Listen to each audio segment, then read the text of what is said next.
So, you wanted to follow up Yeah, again. no. And again, it just, and I don't want to go back and beat a dead horse, but like, I feel like. But to beat a dead horse.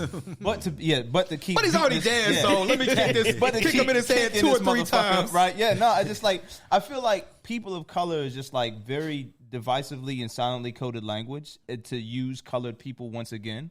Like when I hear it, I feel like it's just something that slid in there. It's almost like a dog whistle. And so I just like kind of feel like, okay, that was clever.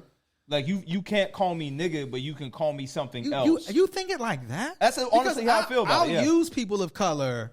Yeah, and often, I mean, oftentimes people key, of color are used in professional spaces. From because if colored is the slur in right, colored people, then what makes people of color different than colored people? Yes. If the color part is the slur. Well, the slur it's not the word. It's the action around it. There you go. It's the action around it. But you're still relegating me to something that's substandard or other. That's how I feel. Like you're still placing me, you're putting me in a box, but sprinkling on it.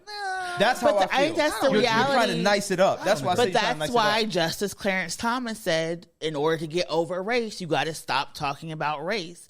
And there is Did you want to do that? But there is this tension though, because there are a lot of people, and I know, a lot of black and brown people who I talk with. There is this exhaustion of, how do I show up in the world? How do I advocate for people? But then how do I just be myself? And sometimes people are like, I don't want to talk about race. I want to pretend like it doesn't exist just so I can have a breath or a moment. And we're in this conversation.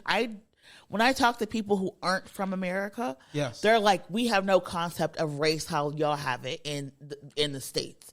Like we have, our communities, we have our identities, but we don't have. I think France would have something to say about that, but continue. But France hates Muslims, right? So France hates, specifically North Africans and Muslims, but black people also. It's different. And so when they're trying to understand, like, how do you show up? They're like, maybe it's a regional thing. Like we have our regional pride. We don't have the same race. But I think that we have to have these conversations because, like, I think in the past 24 hours, it's been someone who has been of Asian descent and someone who is like of Middle Eastern descent who's gotten so much clout on social media by pushing jokes about black women. Right. And so I think we have to have a conversation about how people who are not white are replicating anti-blackness and white supremacy. Absolutely. And we have to have language for that. But my last thing, because I know I'm being long-winded, is... But you dropping knowledge, though. Yes. For social theorists and people who study human behavior, we have to identify phenomena. We have to have something where we're like, okay, we see this pattern of stuff.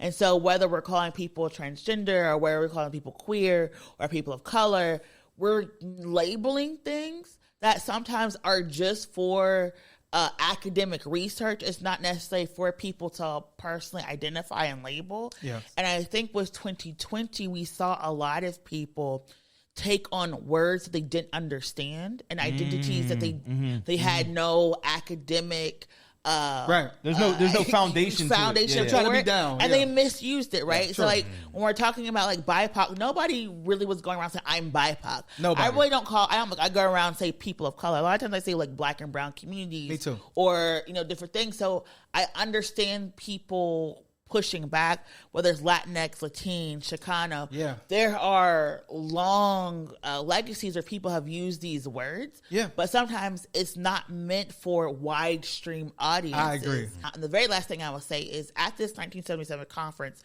when these group of women said we're women of color and we're fighting for these planks to identify women, the Republicans said, no, you will not. And that's where the moral majority and the family matters and the focus on the family people were born out of.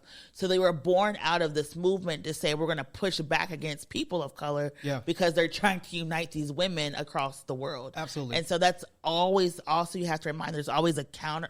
Van Jones said, a white lash. Yes. There's always a counter narrative or a counter culture to any time we try to progress. And that's also why we are having this issue around the words that we're using. Would it be offensive to call this show Colored People Problems? Would it be? I love that title. I love that title. Of course you do.